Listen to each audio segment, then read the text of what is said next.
你有冇諗過3年後份工仲會唔會喺度？而家周圍都係講緊 AI Big Data， 有冇諗過自己會被 AI 取代？Data Science 咧絕對係未來10年最熱門、人工最高嘅行業之一啦。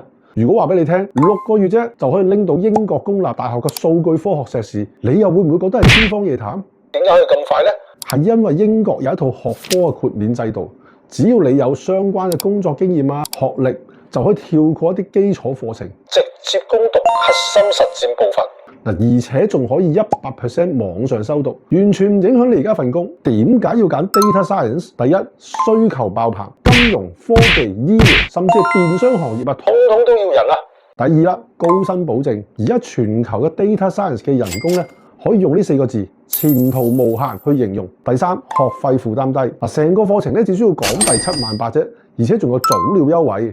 好多朋友驚自己冇 IT 背景會讀唔掂，其實呢個課程係幫有經驗嘅人去鍍金。如果想知道自己嘅背景去讀 Data Science 有冇優勢，以前讀商科又得唔得，自己個底可唔可以6個月畢業？記得留言數據科學或者 WhatsApp 我，老師會1510解答俾大家聽嘅。拜拜。